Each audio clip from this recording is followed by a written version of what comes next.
syukur dan berterima kasih. Dan ibu-ibu sekalian, selain saya terima kasih mengapresiasi kumpul semuanya Bapak dan Ibu guru yang sangat mulia ini, saya sebenarnya tidak panjang cerita Bapak Ibu sekalian. Kenapa? Karena saya yakin dan percaya Bapak dan Ibu orang-orang yang mengerti tentang agama, mengerti tentang bagaimana memberikan pengetahuan wawasan keagamaan kepada anak-anak kita semuanya. Tentunya Bapak dan Ibu lah yang bisa membimbing, mengarahkan, membina anak-anak kita ini yang secara utuh menjadi anak bangsa yang sehat jasmani dan rohaninya. Mengapa saya sampaikan seperti ini?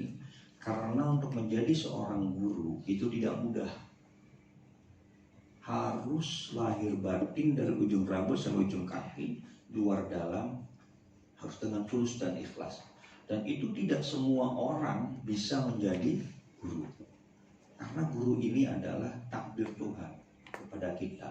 Orang yang pintar, orang yang paham tentang agama, tentang keilmuannya, belum tentu dia bisa menjadi seorang guru. Maka pekerjaan guru ataupun pendidik itu bukan hanya sekedar kita daripada tidak nganggur, tidak boleh. Daripada saya tidak mendapatkan pekerjaan, itu juga keliru. Kenapa? Karena guru, kita sudah tahulah digugu dan ditiru. Jangankan benarnya, salahnya saja bisa dicontoh karena didik. Kalau kita tidak bisa menerapkan, mengimplementasikan esensi dari ajaran agama kita. Saya yakin di hadapan kita seorang Romo yang tentunya selalu menebarkan kebaikan, yang selalu menebarkan cinta kasih kepada kita semua.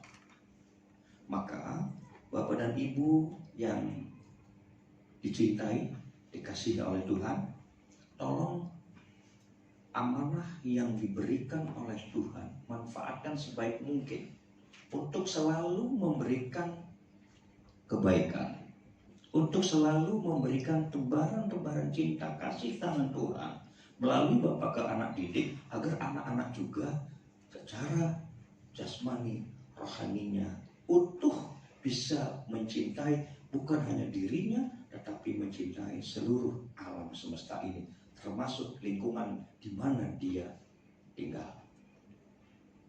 Maka Bapak dan Ibu sekalian, dalam memberikan pendidikan kepada anak-anak kita, kita tidak boleh asal mencomot referensi ataupun kosakata, kalimat, ataupun buku, ataupun apalah ajarannya, atau kitab manalah gitu, yang berisikan nuansa intoleran, radikal, kekerasan. Hati-hati, jangan sampai Bapak dan Ibu salah menerapkan, mengimplementasikan referensi yang tidak jelas sumbernya, yang bisa membuat gaduh tatanan kehidupan yang sangat rukun di negara kita ini menjadi ambigu, menjadi gaduh, menjadi intoleran. Jangan sampai. Carilah referensi-referensi seorang guru, itu referensi-referensi buku-buku, kitab-kitab yang menyejukkan, memberikan ketenangan, ketentraman bagi umat manusia yang ada di muka bumi ini.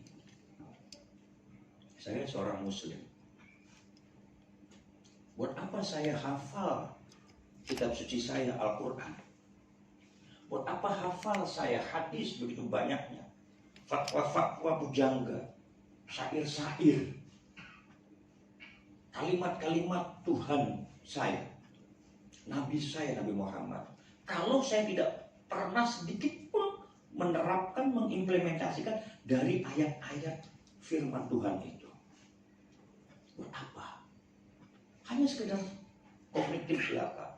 Sementara yang dibutuhkan oleh kita semuanya untuk anak didik kita bukan hanya kognitif saja, tapi bagaimana attitude kita, afektif kita, memberikan contoh yang terbaik kepada anak didik kita. Kalau ada yang jatuh, nak tolong, jangan kau lihat agamanya apa. Kalau ada orang yang terlantar, bantu nak, jangan kau tanya Tuhanmu Yesus Kristus, Bunda Maria, atau yang lain. Tolong bantu. Dan ini harus diciptakan oleh seorang guru secara kognitif, afektif, dan juga skillnya, psikomotoriknya. Implementasikan. Anak dengan refleksi, ingat pemahaman yang diberikan oleh seorang guru yang selalu mengajarkan kebaikan sesuai dengan firman-firman Tuhannya, bukan hanya untuk dihafalkan saja, tapi bisa mengimplementasikan. Anak tidak akan memikir itu dan ini lagi ketika ada saudaranya, ada temannya, ada tetangganya yang kelaparan, yang butuh pertolongan. Tidak harus menanyakan, "Mama, aku menolong itu, boleh nggak Mama?" Sementara dia bukan Katolik, Mama. Tidak sama dengan keyakinanku, Mama. Tidak akan lagi seperti itu. Kenapa? Karena kita sudah menanamkan pemikiran-pemikiran, logika kita berdasarkan referensi yang jelas sumbernya. Yang jelas dengan semaian kedamaian, kebaikan. Maka anak kita dengan mudah dia akan menolong tetangga, saudara, dan seterusnya. Betapa indahnya hidup ini. Bukankah sebaik-baik manusia kalau menurut Romo adalah orang-orang yang bermanfaat bagi sesamanya? Mohon Bapak dan Ibu selaku guru, jangan sekali-kali menebarkan kebencian kepada anak didik kita. Saya kenapa bisa berdiri di umat Katolik di depan Romo? Karena saya diajarkan oleh kiai saya, oleh guru saya, oleh orang tua saya, abah saya di lingkungan pondok pesantren, untuk selalu menebarkan kebaikan. Maka saya tidak ragu kemanapun. Masalah keyakinan saya dengan Tuhan saya, maka saya biasa dengan Katolik, dengan Kristen, dengan umat Buddha, umat Hindu, itu biasa saja. Kenapa? Karena Bapak dan Ibu adalah sama di mata Tuhan. Sebagai keluarga, sebagai saudara, walaupun tidak seiman, minimal sebagai sebangsa dan setanah air. Ini Bapak. Jadi tebarkanlah itu Bapak semua, Ibu. Kebaikan-kebaikan itu kepada anak didik kita.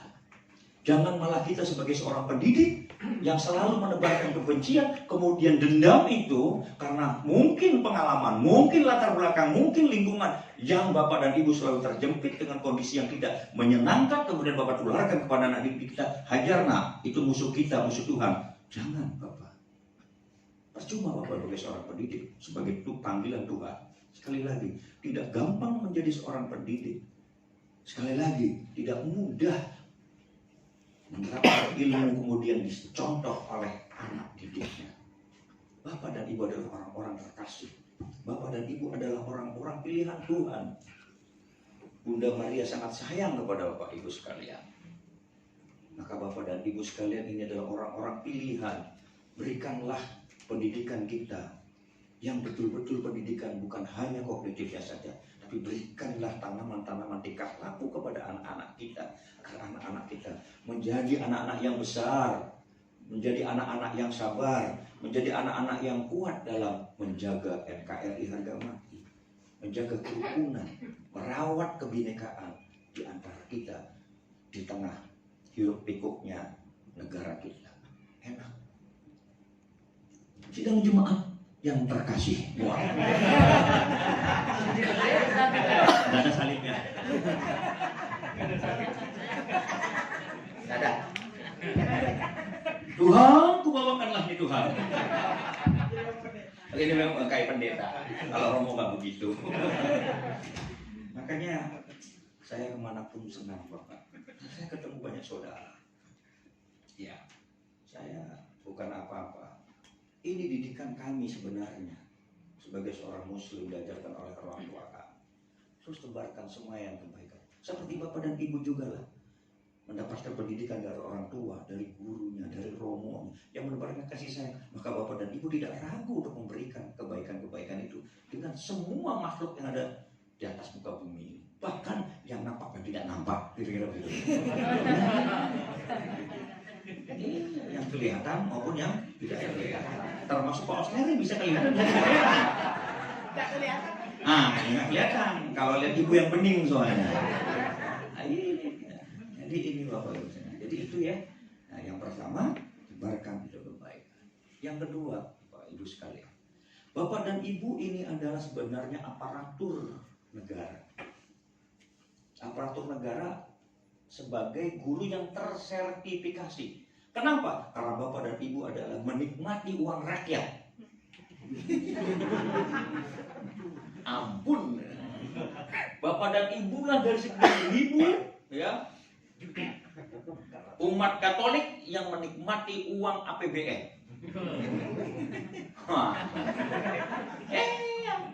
Bapak dan Ibu lah dari umat Katolik yang ingin mendapatkan pekerjaan. Tidak semuanya. Hanya Bapak dan Ibu lah yang mendapatkan uang tiap bulan, kata Kosner.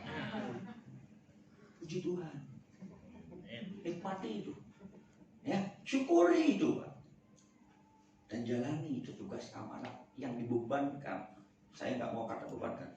Yang diamanahkan kepada kita. Bapak memang betul kata Tuhan Yesus Kristus. Jadi saya terilhami hari ini